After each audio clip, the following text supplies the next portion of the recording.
माननीय श्री उमेश भाई पटेल।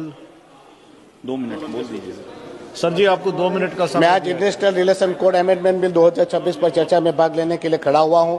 इस अवसर पर अपने केंद्र शासित प्रदेश की गंभीर औद्योगिक समस्याओं को सदन के समक्ष रखना चाहता हूं।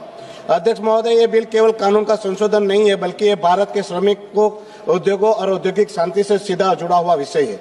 महोदय, हमारे प्रदेश में औद्योगिक इकाइयों की स्थिति आज बहुत दयनीय है। एक समय था जब टैक्स बेनिफिट और सस्ती बिजली दरों के कारण हमारे प्रदेश में बड़ी संख्या में उद्योग स्थापित हुए थे, लेकिन आज की स्थिति यह है कि टैक्स बेनिफिट समाप्त हो चुके हैं। बिजली विभाग के निजीकरण के बाद बिजली के दाम बेतहाशा बढ़ गए हैं। परिणाम स्वरूप उद्योग हमारे प्रदेश से पलायन कर रहे हैं।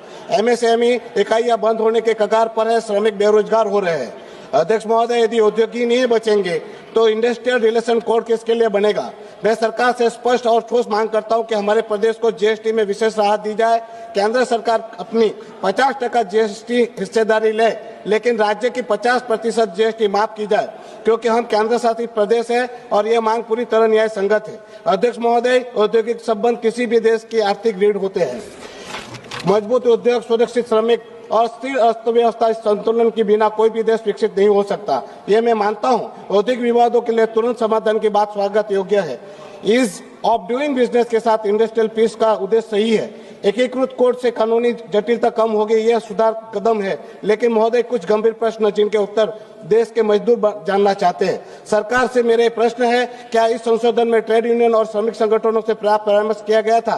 क्योंकि बिना मजदूर की आवाज सुने बिना कानून जमीन पर कैसे टिकेगा? हड़ताल और तालाबंदी का अधिकार क्या इस संशोधन से श्रमिकों के संवैधानिक अधिकार को सीमित नहीं करेगा?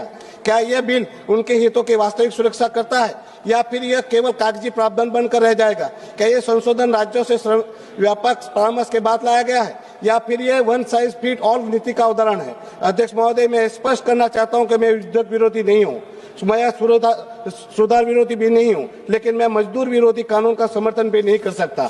देश का मजदूर मशीन नहीं है, आंकड़ा नहीं है। ये भारत की अर्थव्यवस्था का निर्माता है। यदि श्रमिक असुरक्षित रहेगा तो उद्योग थोड़ा ही है, उद्योग अस्थिर होंगे तो अंत देश को नुकसान होगा।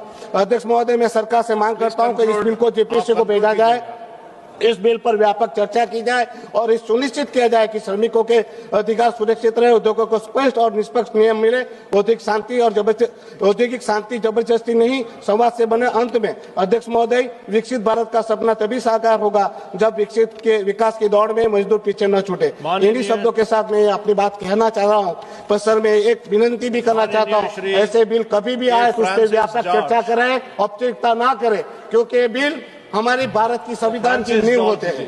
Thank you.